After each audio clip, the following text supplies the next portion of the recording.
orang itu cara berpikir nuruti nafsu, itu yang bahaya. Makanya Quran ngeritik ara'aita man ittakhadha ilahahu hawa. Orang yang cara berpikir itu nuruti hawa nafsu. Kalau zaman Nabi, zaman sahabat, zaman ulama, itu enggak seperti itu. Sehingga cara berpikir itu mudah. Makanya kata Nabi, absyiru ya ma'sarul muslimin, kata. Kamu harus senang ya ma'sarul muslimin. Allah sekarang buka pintu langit yang sebelumnya enggak pernah dibuka. Dan Allah yubahi bikum malaikatah. Dan Allah membanggakan kamu kepada para malaikat. Kenapa? Umatnya Muhammad, umatnya Rasulullah Muhammad SAW, itu kalau sampean kepengen mati setiap saat itu baik, itu resepnya gampang kata Nabi. Addu faridotan wantadzoru ukhra. Jadi Allah memberitahu, ya Muhammad, umatmu ini luar biasa. Jadi misalnya tadi kita sholat subuh, ditanya, Bahak kamu sekarang ngapain? Nunggu sholat duhur ya. Setelah sholat duhur ditanya lagi nunggu apa asar. Sehingga faman kanat hijratuhu ila wa rasulih fa hijratuhu ila wahi. Jadi kalau ya sudah ini tak ijazahkan. Kalau setelah sholat subuh nunggu apa? Duhur. Setelah duhur nunggu. Sehingga ketika kita mati itu statusnya penunggu sholat. Tapi kamu kan enggak miskin. Kenapa? Penunggu kaya. Ya itu enggak masuk surga itu. Penunggu kemapanan. Berarti kan menunggu sesuatu yang seleranya nafsu.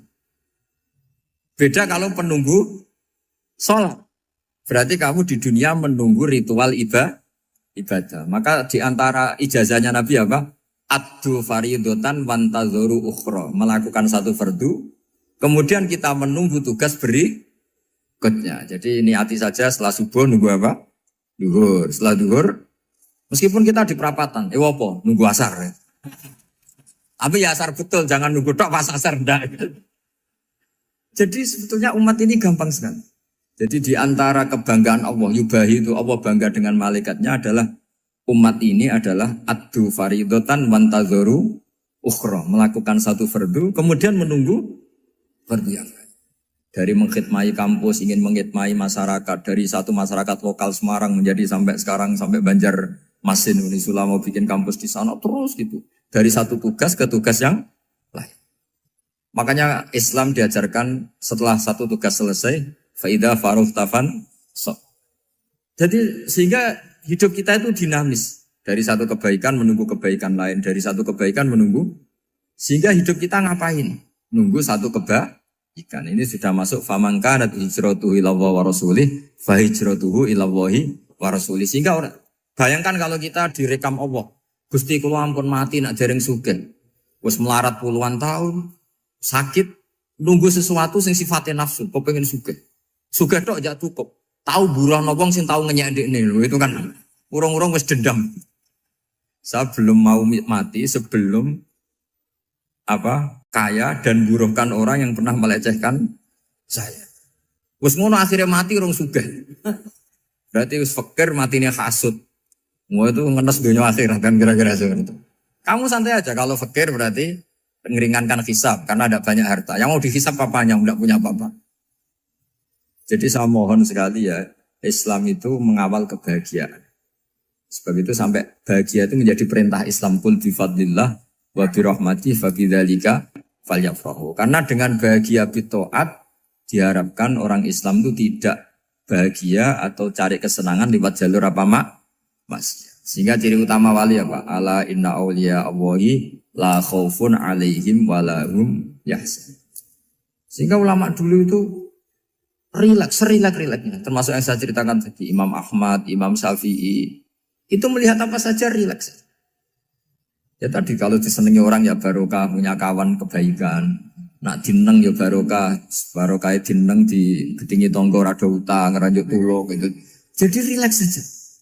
Masyhur itu Imam Syafi'i ngendikan waman asaa ilaika faqat atlakoka. Orang yang berbuat buruk sama kamu, hakikatnya adalah membebaskan kamu. Atlako itu apa? Membebaskan. Enak gak jadi hidup gitu? Suami istrinya ngomel, kurang apa saya sebagai suami? Ya kurang banyak, ndak ganteng, ndak kaya, ndak ini. Malah kalau diterangkan malah parah toh. Ya sudah relax saja. Kalau dia ngomel ya tadi, alhamdulillah dapat pahala tanpa apa? Biaya. Terus ngomel kan butuh energi, paling yang tidak kuat 3 jam. Nanti juga berhenti apa? Terus ambil nilai positifnya. Misalnya ngomel sama suaminya, bagus lah. Kalau ngomel sama tetangga malah kayak apa gitu aja udah. Jadi ulama dulu itu gampang sekali melihat melihat hidup. Rasulullah ya gitu, melihat hidup tuh gampang saja. Ketika tanya, ya Aisyah apa ada sarapan? Tidak ada ya Rasulullah, ya sudah saya tak puasa. Jadi enteng saja. Kadang-kadang beliau ingin puasa, ya puasa sunat, ada sarapan nggak jadi puasa. Rileks. Nabi itu rileks. Kalau ngajari kebaikan juga rileks. Nah sekarang itu banyak orang yang karena mungkin kurang baca, Islam itu kayak menjadi aturan yang bengis, yang repot, yang mengekang. Itu tidak seperti itu. Yuridu wa bikumul yusra wala yuridu bikumul usra. Allah menghendaki agama ini mudah. Sehingga ada sahabat di Imami Mu'ad itu baca Baqarah. Sahabat ini pekerja petani. Mufarokoh ditinggal. Ketika Mu'ad lapor, ya Rasulullah ini ada orang munafik. Tengah-tengah sholat mufarokoh saya ditinggal. Yang disalahin itu tidak yang ninggal tapi Mu'ad. Afattanun anta ya Mu'ad. Kami itu tukang fitnah. Masa ngimami petani pakai surat Baqarah? Jadi yang disalahkan ini imamnya. Kalau kamu jadi imam, sholatnya ya yang cepat. Makanya terus banyak orang kecepatan karena tadi. Jadi Nabi itu enteng sekali. Jadi apa ya, Nabi itu beda dengan yang kita bayangkan beda. Nabi pernah ngaji di masjid, kemudian ada tetangga lewat pakai cangkul ke kebun. Semua sahabat gerutu. Ini orang tidak benar, ada Nabi ngaji ditinggal saja ke kebun, tidak ikut ngaji. Jawabannya Nabi tidak, itu bagus itu, ikut sunnah saya. Kenapa ya Rasulullah? Dia kerjanya nyari halal. Dan untuk menghidupi keluarganya itu juga ajaran saya. Sehingga yang ngaji ya ajarannya Nabi, yang enggak ngaji karena kerja mencukupi keluarga juga ajarannya Nabi. Segampang itu. Oh, kalau kayaknya kamu kan, wes gak roh akhlak kan gitu. Nabi rileks saja Nabi. Sampai bisa lihat itu di bab Fadhailul Kasbi. Makanya ini penting sekali supaya orang itu berpikir Islam atau mendakwakan Islam itu berdasar sanad. Ya, yang mutasil yang pernah dilakukan Rasulullah SAW. Sesuatu yang dilarang Allah itu pasti mador. Maka untuk melarang seseorang bergantung sama narkoba misalnya atau hal-hal yang bahaya pada fisik, itu satu tentu bagi ahlullah, tentu karena takut Allah. Tapi banyak masyarakat yang memang benar-benar bisa meninggalkan narkoba karena efek buruknya ganja. Bahwa itu mengakibatkan sakau, mengakibatkan tidak sadarkan diri, mengakibatkan kebangkrutan ekonomi macam-macam. Sehingga mereka benar-benar benci sama yang namanya narkoba. Jadi di antara manhajul Quran itu kalau mentakbih, memburuk-burukkan maksiat itu mesti dikritik innahu kana fahisyah. Innahu kana fahisyata wa maqta wa sa'a sabila. Innahu kana fahisyata wa sa'a sabila. Diulang beberapa kali. Sehingga dibutuhkan kecakapan untuk menganggap satu hal yang buruk itu fahsyah, sesuatu yang enggak rasional, sesuatu yang tidak positif, sesuatu yang pasti berdampak negatif. Sehingga kalau misalnya tadi dibacakan oleh Qori, kuntum khaira ummatin ukhrijat linnasi ta'muruna bil ma'ruf wa tanhauna 'anil munkar. Untuk berhenti dari kemungkaran itu satu takbihun litil kal mungkar atau litil kal mungkarat, bahwa mungkarat itu kita cap, kita stigmasi bahwa itu buruk sekali. Seperti Nabi mengajarkan pemuda tadi, masa kamu suka ibu kamu digitukin lelaki lain, putri kamu, bule kamu, bude kamu, sehingga orang ini pikirannya termindset betapa buruknya zina. Sama seperti kita sukses memindset betapa buruknya narkoba, betapa buruknya bahan-bahan terlarang. Begitu juga seterusnya terus pengkhianat dan sebagainya. Tapi problem manusia adalah dia itu akan mencari kebahagiaan atau kesenangan sesaat. Maka caranya gimana? Keinginan senang lewat maksiat ini dilawan dengan nyaman dengan taat. Saya ulang lagi, nyaman dengan taat.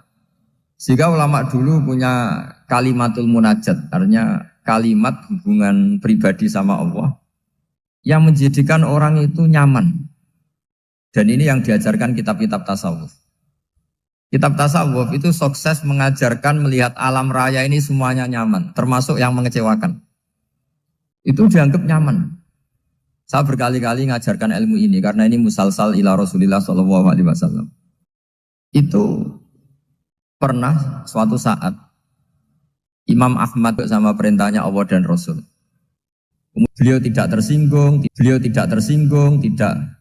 terprovokasi, ya pokoknya tidak tersinggung, kelihatan nyaman. Lama-lama pemuda ini terus tanya, ya Ahmad, kamu saya perlakukan seperti ini kok tidak tersinggung? Kamu senyum-senyum saja, happy-happy saja. Jawabnya Imam Ahmad itu unik. Wahai pemuda, saya kamu panggil itu senang sekali. Karena kata Nabi, kalau kamu iman dengan Allah dan Rasul, maka hormatilah tetangga. Jadi saya senang. Karena nuruti perintah Allah untuk menghormati tetangga. Jadi tidak ada urusannya dengan kamu. Kagetnya kayak apa? Jadi dipanggil tetangga ya senang karena melakukan perintahnya Allah dan Rasul, yaitu ikramul jar, fal yukrim jarum. Disuruh pulang, kamu ingin saya pulang, ya saya pulang. Disuruh datang, ya saya datang. Jadi saya tidak tersinggung, saya tidak ada urusan dengan kamu. Urusan saya dengan Allah Subhanahu wa Ta'ala.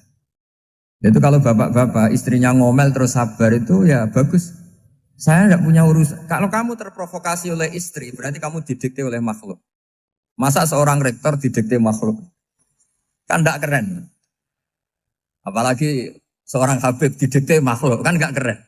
Yang bisa mendikte kita hanya Allah Subhanahu wa Ta'ala. Dan Allah mendikte kita, mengajarkan kita wa ashiruhunna bil ma'ruf fa in karihtuhunna fa asa an takrahu shay'a wa yaj'alallahu fi khairan katsira. Jadi cara melihat istri kita bawel gitu atau cerewet, alhamdulillah. Murah mana dapat pahala dimarahin sama saat mesra minta ke mall? Milih yang pertama kan? Nah ya itu tidak usah modal ini. Ya gitu aja. Jadi kalau istri sedang marah bawel, anggap saja ini rezeki. Dapat pahala tanpa apa? Biaya. Nah kalau pas rukun malah nantang ke mall, biayanya malah tinggi. Jadi ulama dulu itu melihat dunia itu happy. Pernah Imam Syafi'i dikasih tahu, orang yang tadi nyium tangan kamu ya, itu di rumah menghujat Anda. Jadi dia sopan hanya di depan Anda, kalau di luar menghujat Anda. Jawabnya Imam Syafi'i lucu. Ya baguslah. Yang cerita ini kaget. Kenapa bagus ya Aba Abdillah? Kalau manggil Imam Syafi'i ya Aba Abdillah. Ya berarti saya masih wibawa, di depan saya tidak berani katanya. Jadi dipandang enteng saja. Jadi kalau kamu, di depan kamu, istri kamu tidak berani belanja, tidak ada kamu belanja banyak. Anggap saja Anda wibawa. Jadi enteng saja. Pernah Imam Syafi'i dikasih tahu, separuh dari kampung Anda itu gak suka kamu. Ya bagus lah, kenapa? Oh nak rukun malah bakal utang katanya gitu. Kira-kira yang utang itu yang rukun apa yang neng-nengan? Yang rukun. Jadi enteng saja. Masyhur itu makalahnya Imam Syafi'i. Waman asa'a ilaika faqad atlaqaka. Orang yang berbuat buruk sama kamu berarti membebaskan kamu. Kalau saya sedang nenengan sama Habib Hasan Toha Putra, beliau naik Alphard gak nawarin saya sah karena baru nenengan. Tapi kalau sedang rukun malah harus repot mana? Rukun sama ndak rukun? Repot rukun sebetulnya. Jadi Imam Syafi'i itu happy saja. Kalau sedang rukun sama tetangga ya dianggap rukun itu satu kenikmatan. Sedang ndak rukun ya dianggap satu kenikmatan. Jadi orang dulu itu serilek itu melihat dunia. Kalau kita kan enggak, ego. Wah saya ini suami kok dimarahin istri.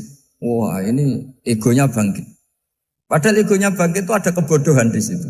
Yaitu seorang rektor didikte seorang istri, seorang makhluk. Apalagi kalau Anda daftar wali itu tidak akan jadi wali. Ini wali kok tunduk sama makhluk. Karena didikte apa? Makhluk. Maka Imam Ahmad ketika tetangganya bully gitu ya santai saja beliau happy. Ketika pemuda tadi iskal janggal. Kenapa kamu gak tersinggung ya Ahmad? Memangnya saya harus tersinggung gimana? Kan tak panggil tidak jadi, tak panggil tidak jadi. Hei pemuda, saya ini tidak punya urusan dengan kamu. Saya nuruti kamu karena perintahnya. Saya senang melakukan perintah Allah harus berbaik sama kamu. Sampai 3 kali. ajarkan Muhammad atau katakan Muhammad pada umatmu, sebaiknya atau seharusnya mereka hanya gembira dengan melihat fadlnya Allah dan rahmatnya Allah. Ini harus kita pahami mulai dari konstruksi yang paling pokok, yaitu akidah. Dua ahwal. Ahwal itu satu perilaku sosial. Tiga mutammimat, sesuatu yang tidak pokok, tapi kita butuhkan dalam mengawal hidup ini. Saya beri contoh, itu sampai maksiat. Itu kan ada orang yang macam-macam lah, ingin melihat maksiat, apa itu pornografi, apa nyabu, apa macam-macam.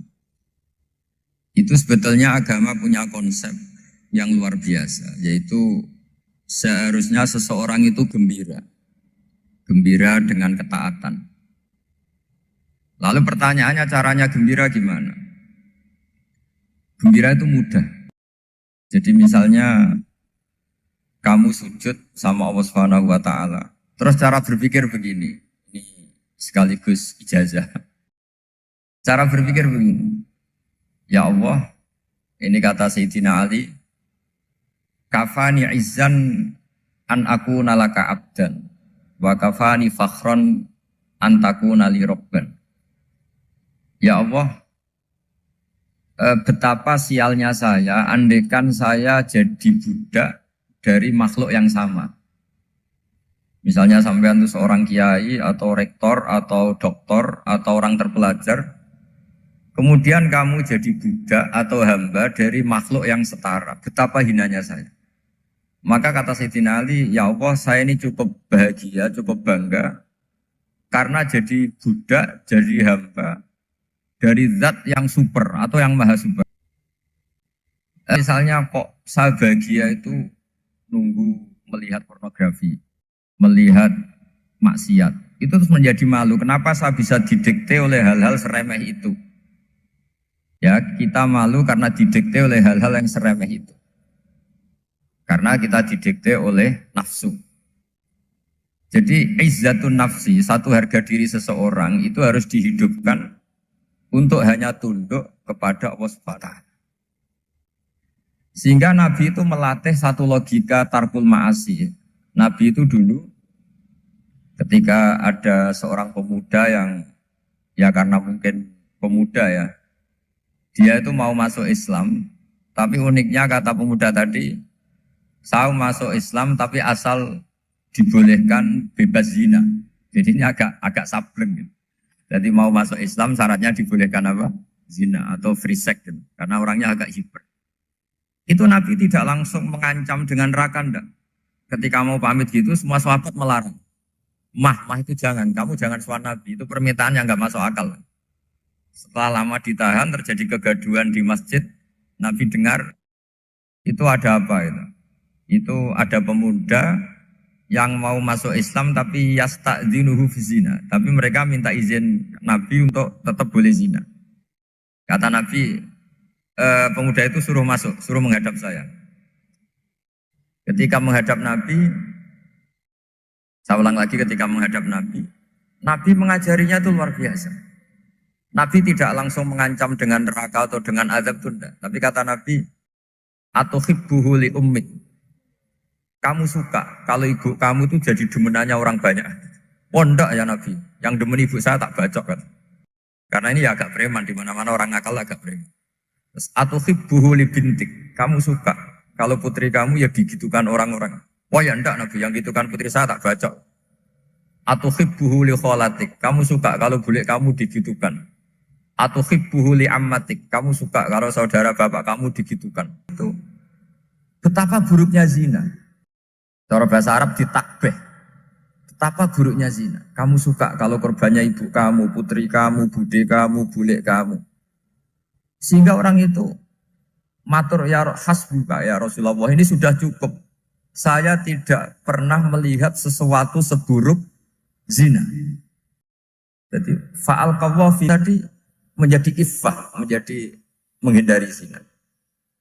Artinya begini ya, ini mungkin yang lolos dari para kita sebagai dai, kita tidak belajar banyak tarbiyahnya Rasulullah Shallallahu Alaihi Asal. Jadi kalau kita benci maksiat, itu jangan hanya ditakdir, ditakutkan neraka itu enggak. Jangan hanya itu. Tapi di logika. Jadi kalau kita menghindari maksiat, itu selain karena takut azab, itu ada logika. Ada rangkaian pikiran yang menjadikan kita anti satu perbuatan apa maksiat. Jadi misalnya gini ya, kira-kira ginilah kalau contoh gampang itu. Ada orang gitu ya, nyanyi dengan pakaian yang mungkin pornografi gitu. Mungkin pemuda-pemuda ingin melihat itu, tapi bisa diobati gini. Kok enak dekne mergawe kok tak bayar ya, aku kehilangan duit. Meskipun dengan logika yang agak serampangan, yang penting menjadi kita ini punya harga diri untuk tidak tergantung hal-hal seperti itu. Sehingga Nabi itu cara menggambarkan tadi mulai atuhibbuhu li ummah, kalau ibu kamu jadi demenannya orang lain. Pemuda tadi bilang yang demen ibu saya mau saya bunuh. Ditambah lagi atuhibbuhu li bintik. Bagaimana kalau korbannya putri kamu, bule kamu, bude kamu. Sehingga terus si pemuda tadi betapa buruknya zina. Betapa murahnya zina. Akhirnya pemuda tadi al-qawwa fi qalbi bughda zina. Terus kemudian pemuda tadi itu sangat membenci dengan apa? Berzina. Nah, pikiran-pikiran seperti ini harus kita tanamkan. Harus kita tanamkan supaya orang itu benci melakukan maksiat. Karena satu memang takut sukhtuwah, takut dibendu Allah atau dibenci Allah. Dua, memang logika kita mengarahkan tidak maksiat. Saya beri contoh ya, betapa pentingnya mindset ya, cara berpikir. Orang itu menjadi kikir itu karena nganggap hidup itu lama dan uang itu penting. Kalau zaman Nabi itu sederhana kalau melihat hidup. Pernah suatu saat Nabi itu punya jatah makan karena Nabi itu hidupnya juga pas-pasan. Jadi Nabi itu unik. Beliau di satu sisi kaya raya, bisa ngurmat Abu Hurairah, Ammar, Suhaib. Ashabu Sufa itu dirawat Nabi semua. Itu kan kaya, bisa merawat sekian orang. Tapi di sisi yang lain untuk pribadinya beliau miskin. Kadang nggak bisa makan hari itu. Tapi di saat yang sama bisa merawat ahlus sufa. Jadi keliru kalau orang hanya cerita Nabi itu miskin, untuk makan dirinya aja susah. Itu keliru. Kelirunya harta kamu ya kamu makan, kemudian ke WC jadi kotoran, atau punya pakaian mewah nanti rusak. Wa tasaddaqta fa abqaita. Ada yang kamu sedekahkan, yaitu yang abadi sampai akhir. Sehingga banyak pengusaha yang mencintai saya setelah tak ajari hadis itu, misalnya punya uang 1 miliar karena dia spekulan atau pedagang rawan bangkrut, disedekahkan ke masjid 50 juta, yaitu yang abadi. Jadi kalau suatu saat bangkrut, dia masih punya uang 50 juta di akhirat. Jadi Nabi itu mengajari sedekah itu apa? Ya sedekah itu mengabadi amalazati ilal akhirah. Matur nuwun nggih jenengan sing beto sangu kula nate. Jadi dianggap teller saja. Orang yang minta uang beliau itu dianggap tukang nyatet bank ini. Karena sudah ditabungkan. Ya sudah. Kalau kita kan enggak. Wah pengemis tuh ganggu gini-gini. Kecuali pengemis profesi ya mungkin kita agak-agak enak. Pada zaman akhir itu ada pengemis apa? Profesi. Jadi repot. Terus tak beri contoh lagi kebahagiaan ketika kita milih Islam moderat. Islam kita diajarkan guru-guru kita, utamanya oleh guru kita Mbah Maimun. Saya juga sering ketemu beberapa ulama dunia, termasuk Habib Umar. Saya juga ikut sowan ke sini pas beliau sama Habib ini Hasan Toha Putra di sini sama orang-orang moderat. Itu cara berpikir juga luar biasa indah. Beliau pernah cerita ya, beberapa ulama lah, banyak yang cerita itu. Saya pernah diceritani seorang alim, ketika ada orang ekstremis itu mau ngebom di tempat maksiat. Kebetulan yang maksiat itu kebanyakan ya orang Islam, karena di negara yang mayoritas Islam. Ditanya sama Syekh Sa'rawi itu. Syekh Sa'rawi itu mufasir top di mana? Mesir. Ini mau tak habisin karena mereka orang Islam kok maksiat terus. Terus ditanya sama Imam Sa'rawi, laumatu ala khini ma'asihim aina masiruhum. Kalau mereka mati dalam keadaan maksiat, mereka kemana? Ya ilanar, mereka pasti masuk neraka. Terus ditanya sama Imam Sa'rawi, wahal masiruhum ilanar muradun nabi amla. Punya umat maksiat kemudian mati masuk neraka, itu yang diinginkan Nabi apa enggak? Ya tidak aja. Ya sudah, ndak usah dibom, ditunggu tobatnya. Kata. Tidak berpikir ekstremis, Mas. Jadi orang itu harus berpikir mindset yang baik. Meskipun kadang berpikir baik itu ya agak-agak kacau. Ada seorang wali majdub, itu kalau berdoa agak kacau, tapi nggak bisa dibantah. Masyhur itu doa itu. Ini sekaligus ijazah, tapi kalau sebelum wali nggak boleh. Itu datang ke makamnya Rasulullah SAW. Terus doanya itu begini. Ya Allah, sekarang terserah engkau. Ya Allah, sekarang terserah engkau. Jika saya kamu jadikan orang soleh, jika saya engkau jadikan orang soleh, maka surra habibuk, maka kekasihmu ini senang. Yang susah musuhmu yaitu setan. Tapi kalau engkau menjadikan saya orang fasik, maka yang susah kekasihmu, yang senang musuhmu. Jadi kan punya dua pilihan itu.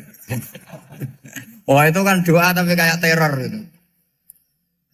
Ya jadi berdoa di Raudhah. Wah itu pasti mandi itu karena agak-agak maksa Tuhan itu. Ya Allah, engkau punya dua pilihan. Jika saya jadi orang soleh, maka kekasihmu ini senang. Musuhmu yang susah yaitu setan. Tapi jika saya jadi orang fasik, maka musuhmu yang senang, kekasihmu yang susah. Mohon terserah jenengan, mau menyenangkan kekasihmu, apa menyenangkan musuhmu gitu. Kira-kira gimana?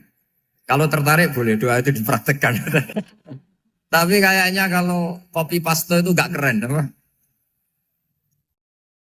Jadi dulu orang itu muamalah sama Allah dan Rasul itu rileks. Rileks itu nyaman karena ya tadi qul bi fadlillah wa bi rahmati fa bidzalika falyafrah. Sehingga Imam Izzuddin bin Abdissalam itu ngendikan innalladzina yarmunal muhsanatil ghafilat. Di antara kebaikannya ibu-ibu atau mbak-mbak ini harus berstatus ghafilat. Perempuan-perempuan pelupa. Ghafilat itu pelupa. Pelupa dari kenikmatan maksiat sehingga mereka dengan taat. Misalnya ada ibu-ibu atau mbak-mbak atau juga bapak-bapak tahajud kemudian dengan tahajud dengan taat. Maka dibutuhkan kenyamanan dalam beribadah. Sebab itu ala bidzikrillahi tatmainnul qulub. Makanya saya termasuk kiai yang setiap ngaji itu happy, seneng. Karena ini untuk kampanye, seneng dengan ngaji, dengan taat itu sudah luar biasa. Kayak apa kalau mereka senengnya kalau nunggu melakukan maksiat. Jadi termasuk bentuk perlawanan kita terhadap maksiat adalah usahakan kamu tuh bahagia, seneng dengan taat. Istiqnas billah, mu'anasah billah, farah billah, itmi'nan tumaknina billah. Sehingga ini mencukupkan kita tidak berkebutuhan maksiat. Meskipun kita ya manusia, pasti suatu saat atau sudah pernah maksiat. Serasa diceritakan lah, ini gue mesti gitu. Lah orang-orang dulu itu orang yang sukses mengelola bahagia ma'allah wa billah walillah. Jika wali-wali dulu itu jadi wali itu tidak mesti karena ibadahnya banyak itu enggak. Mereka orang yang ibadahnya itu biasa. Biasa-biasa sekali. Ulama-ulama dulu ibadahnya biasa sekali. Tapi qulubuhum ma'allah, hatinya itu ma'allah. Itu ada seorang wali itu khulafa. Di luar khulafa Rasyidin 4, di antara yang soleh adalah siapa? Umar bin Abdul Aziz. Itu ketika mau meninggal, itu senangnya bukan main. Itu semuanya nangis, beliau senang. Terus tanya, kenapa kamu senang? Memangnya saya kalau mati itu kemana aja? Ila khairi madhubin ilah, ke zat terbaik. Dibang urip mbek kowe bulet atau mbek arhamur rahimin kan. Yaitu Allah Subhanahu. Jalaluddin Ar-Rumi ketika mau meninggal itu muridnya nangis semua, beliau marah. Orang-orang dulu itu luar biasa. Karena tadi mereka tidak ingin ketemu Allah itu dianggap problem. Harus sesuatu yang membahagiakan. Makanya wali-wali itu kalau berdoa begini. Wa khairu ayyami yauman alqa fih, dan jadikan hari terbaikku adalah hari ketika saya ketemu engkau ya. Pernah dengar doa itu? Wa khairu ayyami yauman alqa fih, dan hari terbaikku adalah hari saat ketemu engkau. Aman kan enggak? Sampai mati ku wedi. Saya tidak tahu wedi dosa apa wedi Israel apa wedi malaikat siapa? Mungkar nakir. Sebenarnya tidak perlu seperti itu. Karena cara pandang Nabi itu ini bisa dipraktekkan. Kalau kamu orang baik, mati artinya apa? Ya baik. Karena husnul khotimah. Kalau kamu orang yang buruk, Itu kata Nabi, anggap saja mati itu akhir dari keburukan kamu. Nak kowe urip terus malah maksiat terus. Maka Nabi itu kalau ngajari kita berdoa gini, Allah maj'alil hayata ziyadatan li fi kulli khairin wal mauta rohatan li min kulli syarri. Ya Allah, kalau saya hidup ya anggap saja ziyadah fi kulli khairin, berpotensi nambahi kebaikan. Kalau saya mati anggap saja ini akhir dari segala keburukan. Maka saya berkali-kali banyak tradisi ulama-ulama NU, ulama-ulama pesantren, ya ada hanya NU, pokoknya ulama-ulama alim. Itu kalau ada orang mati, orang nakal gitu mati, ini saya gitu. Itu hadirin mesti gak terima. Wapi enang itu wong wakal. Tapi dipaksa sama kiainya, saya gitu. Lama-lama dipaksa. Saya gitu. Padahal ning atine kiai wis ra iso maksiat meneh wis saya gitu. Karena dengan mati berarti saya sudah tidak bisa maksiat lagi. Jadi Nabi melihat hidup dan mati itu segampang itu.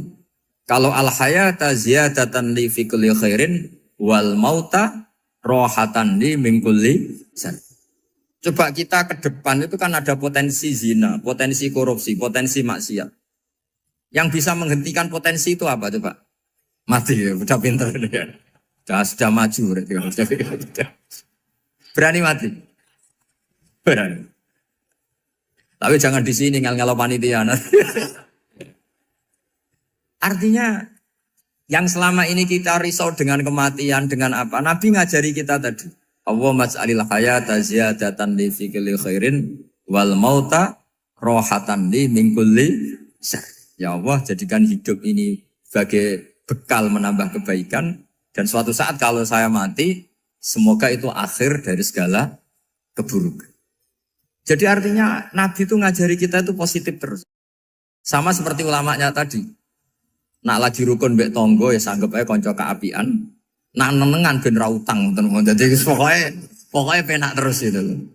Nak bojo lagi ngamuk alhamdulillah gak ngajak blonjo. Nak pas rukun ya alhamdulillah kok lagi rukun. Jadi gampang semua.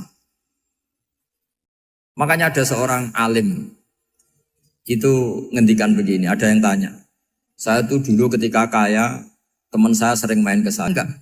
Si orang alim itu bilang gini, malah bagus toh gitu. Kowe wis melarat buruhe wong. Ya sudah kamu miskin, buruhnya orang lain. Misalnya tukang manol di pasar atau tukang becak. Kemudian teman-teman kamu datang, malah kamu malu tuh jadi tontonan. Bagus kalau mereka lupa, pas kamu miskin tidak ada yang lihat katanya. Jadi apa ya, dianggap enteng saja gitu. Akhirnya orang ini nggak jadi ngeluh. Selama ini kan kita ngeluh ya, ketika miskin teman-teman nggak datang. Coba kalau mereka datang pas kamu buruh bikin botol di orang lain. Mantan bos buruh, malu gak? Milih datang kepada? Nggak lah, sudah bener itu. Jadi ulama dulu itu makanya sering baca biar tahu solusi hidup. Jadi ulama dulu itu gampang sekali melihat kehidupan itu. Gampang sekali, indah, gampang. Kebahagiaan ini pula yang harus kita latih dalam melakukan ketaatan. Tapi memang obsesi saya terbesar atau cita-cita saya terbesar memang setiap ngaji saya ingin orang mukmin semuanya itu bahagia. Dengan bahagia itu mereka tidak neko-neko ingin mencari kebahagiaan lewat jalur apa maksiat. Sehingga dalam konstitusi ulama yang ditulis di kitab-kitab usul fikih dan itu kitab yang saya kaji, selalu saya kaji. Itu membela-bela sesuatu yang mubah itu sampai luar biasa. Karena melihat mubah itu misalnya Anda tidur itu berstatus mubah, Anda bermain catur berstatus mubah, Anda rileks sama teman jagongan semalam dengan teman rektor atau dosen atau yayasan itu melihatnya bukan mubah tapi tarkul maksiyah. Misalnya saya semalaman asik musamarah itu jagongan malam sama Habib Toha Al-Munawwar. Itu awang hitungnya bukan, wah ini jagongan ngalor ngidul tidak penting tuh enggak. Malam itu bahak tidak ke dugem, tidak ke tempat maksiat. Sehingga ada ulama yang mengatakan mubah itu enggak ada. Saya ulang lagi, mubah itu enggak ada. Kan umumnya ulama bagikan wajib, ya kan, haram itu. Terus diantaranya mubah, sunat, makruh. Ada ulama yang mengatakan mubah itu enggak ada.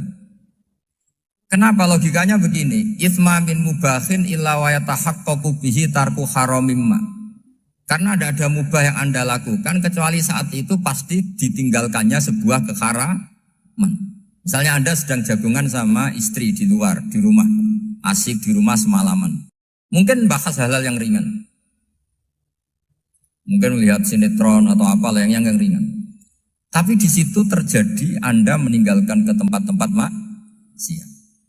Sekarang ninggal maksiat itu wajib apa mubah? Wajib. Padahal Anda sedang melakukanmu. Nah itu dicatat oleh Allah itu tarkul haram. Meninggalkan keharam. Jika masyhur dalam cerita wali-wali itu. Abu Yazid yang seperti itu ibadahnya pernah tanya. Ya Allah lalu yang makomnya orang seperti saya siapa? Karena beliau semalaman ibadah terus. Sama Allah dijawab, ya yang tidur di pinggir kamu itu. Abu Yazid, lu kok bisa ya Allah? Dia kan tidur terus. Ya kan dia tidur berarti meninggalkan keharaman. Ngomong sing potongan tukang maksiat itu apik turu apik melek kira-kira. Apik turu. Timbang sama nak melek pola wis turu ae kira-kira gitu. Jadi gak usah dipaksa tahajud, dipaksa qiyamul lail itu. Iya kalau qiyamul lail. Kalau dapat informasi, kesini ikut saya, terus katut kan repot. Jadi perlawanan terhadap maksiat itu sebetulnya gampang dalam Islam. Karena tadi, gak ada sesuatu yang mubah kecuali saat dilakukan berakibat meninggalkan keharaman. Mudah sekali. Jika banyak orang jadi wali itu karena melakukan mubah. Itu ada orang jadi wali itu karena sering makan. Ya makan-makan biasa itu. Karena ketika makan, ya Allah, betapa doifnya saya. Katanya saya presiden, katanya saya rektor, saya kiai. Ternyata kalau nggak makan tuh lemes. Apa hebatnya makhluk yang bergantung makhluk yang lain, yaitu makanan. Nah karena seperti itu terus dia al-laja'illallah, terus dia sungkeman ning Allah. Betapa lemahnya saya. Sebab itu ketika Quran mengkritik dan dengan tanda kutip kemungkinan Tuhannya Isa bin Maryam, itu ngeritiknya sederhana Quran itu. Mal masih ibnu Maryam illa rasul qad khalas min qablihi rusul wa ummuhu siddiqah kana yaqulanit ta'am. Isa itu tidak Tuhan, wong dia makan. Kamu kebayang enggak misalnya punya Tuhan, wah tadi Tuhan mampir ke rumah saya, dia lemes. Setelah tak kasih makan sehat lagi gitu. Itu kan enggak kebayang. Tapi Tuhan marung di rumah saya, lemes tak gratisin, kayaknya enggak punya uang gitu. Setelah makan, wah gairah lagi. Kebayang gak punya Tuhan seperti itu. Sehingga Quran kalau gojlok sederhana, karena yakulanit to'am. Sehingga wali-wali itu kalau makan itu sadar lemahnya dirinya, betapa dirinya tergantung makanan. Sesuatu yang tergantung itu artinya tidak hebat, tidak Tuhan. Jadi untuk menjadi wali, untuk menjadi dapat ridhonya Allah itu sebenarnya sederhana. Termasuk ada cara jadi wali yang agak kacau, tapi ini ya benar, asal niatnya benar. Misalnya Unisula besar, ya kurang besar lagi. Kita sudah punya uang, kurang banyak uang lagi. Itu Nabi Ayub, itu kan seorang nabi. Pernah diuji Allah, ini ada di Sahih Bukhari. Nanti kamu tanya, hadisnya Sahih enggak? Ini ada di Sahih Bukhari. Kadang orang kota itu aneh, enggak ahli hadis tapi tanya, Sahih enggak? Padahal anda kan dibodohi Sahih, ya ngandel saja. Jadi kadang ya aneh. Enggak tahu kok tanya itu Nabi Ayub itu sudah kaya, pas itu sudah kaya, bukan cerita yang masih miskin, memang sudah kaya. Beliau di kamar dihinggapin satu belalang dari emas. Setelah belalang itu dikejar, ternyata yang jenis itu banyak, semuanya dari emas. Ngambil sana sini, ini yang kesak ini dipenuhin, saku ini dipenuhin, sampai banyak. Sama Allah digojlok, kamu itu nabi saya. Kenapa kamu mengumpulkan harta sebanyak itu? Kamu itu nabi saya kok rakus? Jawabannya, ya Allah, siapa yang bisa kenyang dari rahmatmu? Ya, jadi kalau kamu punya uang 1 miliar, kok ingin 1 miliar 100, ingin 1 miliar 200, itu cara ngitung bukan uang. Ya Allah, siapa yang bisa kenyang dari rahmatmu? Karena rahmat Allah tidak terbatas, sudah Gusti tenang saja. Meskipun saya gini, rahmat Anda tidak akan habis. Sehingga waroi ada ilmunya, tomak juga ada ilmunya. Termasuk ragus itu juga ada ilmunya. Misalnya begini, ini contoh ragus yang ada ilmunya begini. Ini saya beri contoh. Mungkin yang boleh niru orang-orang soleh, kalau nggak soleh jangan. Imam Syafi'i ini cerita nyata. Imam Syafi'i itu dulu ketika ngaji masih muda itu nggak suka sama guru yang kaya. Kebetulan dia punya guru miskin terus. Namanya Sufyan As-Tsauri itu miskinnya Masya Allah. Sufyan bin Uyainah juga miskin. Jadi dia miskin punya guru miskin terus. Sehingga idolanya ya sama guru-guru yang miskin. Suatu saat guru-guru ini menyarankan dia ngaji Imam Malik. Imam Malik itu kaya raya. Itu babutnya Imam Malik kalau diinjak itu mata kakinya tidak kelihatan saking halusnya. Kalah Indonesia lah kalah. Imam Malik tuh gaya. Kalau ngaji di kursi tinggi terus pakai bukhur itu, pakai jubah Arab yang mahal. Pokoknya mewah kali Imam Malik. Terus dia mulai ini kiai kok kaya. Kemudian setelah beliau alim tanya, saya harus ngaji siapa setelah ilmu jenengan habis kira-kira gitu. Kata Imam Malik, sudah, kamu tidak usah perlu ngaji saya, kamu sudah alim alama. Terus Imam Malik datang ke Baki. Zaman itu Baki itu semacam kayak rentalan ya, semacam Grab lah kalau dulu. Mana kafilah yang mau ke Irak? Ya sudah terus, oh kita mau ke Irak. Ini antar ke Muhammad bin Hasan As-Syaibani. Itu dibiayai sama Imam Malik. Grabnya ya dibayarin, itu kafilahnya itu ya dibayarin. Imam Syafi'i disangoni surrotan min dhahabin. Jadi satu kepes uang dikasihkan. Itu pernah tak hitung semurah-murahnya itu sekitar 60 juta. Imam Syafi'i mulai mikir, kiai yang saya kritik lomo, sing kiai miskin tak puji, gak pernah ngamal kan, tentu orang miskin. Setelah datang ke Muhammad bin Hasan As-Syaibani, beliau itu pakar usul fikih, muridnya Abu Hanifah. Beliau al-usuli, pakar usul fikih. Itu Muhammad bin Hasan As-Syaibani itu kalau ngitung emas, itu di ruang tamu. Uangnya miliaran, emasnya banyak. Dari kota ini dipindah ke kota ini. Emas kalau ngitung di ruang tamu. Bukan di kamar, di ruang tamu. Imam Syafi'i tambah kaget. Imam Malik kayak gitu sudah saya soal malah ini kaya raya. Setelah Imam Syafi'i kelihatan kaget, digojlok sama Muhammad bin Hasan As-Syaibani karena beliau senior. Ata'jabu min hadza, kamu aneh melihat nanggo nyabu macam-macam. Oh jangan, nanti dipakai maksiat. Pun jenengan mawon sing sugih. Semenjak itu Imam Syafi'i rubah mindset. Jadi kalau kampus ini ingin akreditasi A, ingin mulia, ingin apa, kamu ridho. Kalau yang punya prestasi seperti itu adalah orang-orang fasik. Nah itu namanya berpikir secara usuli. Kamu jangan hanya nuruti karena berpikir waroi terus kamu benci kekayaan. Apa tidak bisa seperti itu? Karena pangkat dan kekayaan ketika dikelola secara kesolehan maka akan menjadi energi positif yang luar biasa. Semenjak itu Muhammad bin Hasan As-Syaibani berhasil mendidik Imam Syafi'i. Sampai akhirnya keterusan Imam Syafi'i berpendapat kalau orang Islam bisa bikin rumah tingkat kok punya rumah reok itu haram. Akhirnya keterusan. Kalau bisa jadi bupati kok jadi ketua RT juga haram. Karena al-Islam ya'lu wala yu'la alaih.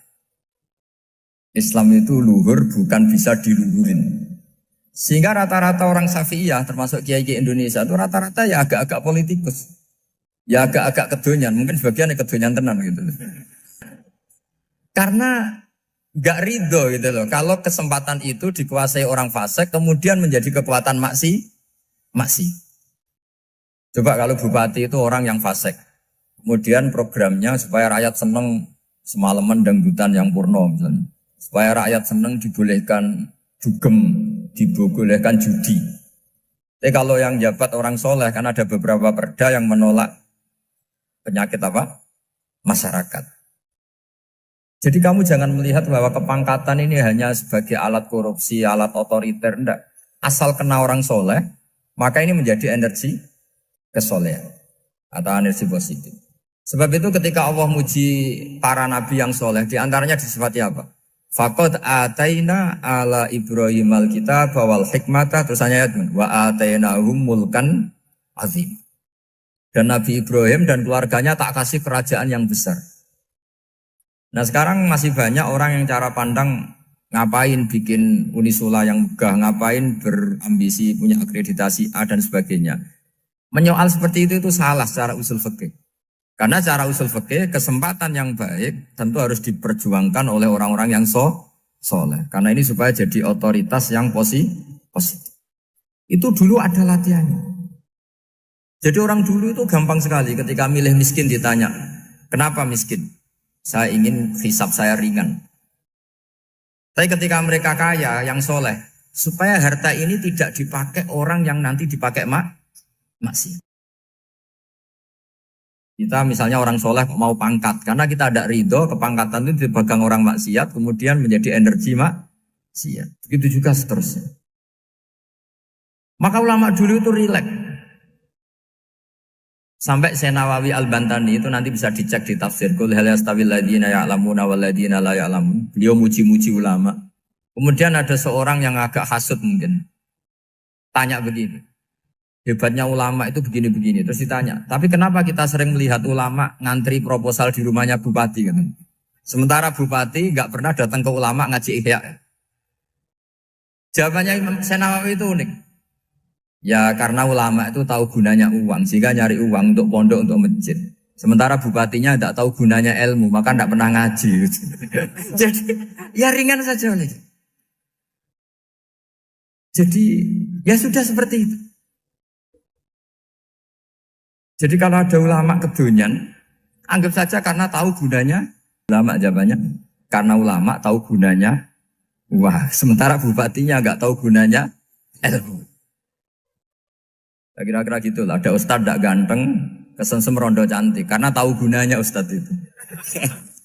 Artinya tahu gunanya kalau saya nikah nanti punya anak jadi gus, karena kan dia kiai gitu. Tapi rondonya raro gunanya dia karena miskin gitu. Jadi ulama dulu itu rilis pakai ilmu. Sehingga ciri utama wali itu apa? Ala inna awliya Allahi la khaufun alaihim walahum yahzanun. Enggak ada rasa takut, enggak ada rasa gampang. Karena melihat sesuatu itu gampang saja. Saya ulang lagi, melihat sesuatu itu gampang saja, ringan. Oke, semoga barokah. Assalamualaikum warahmatullahi wabarakatuh.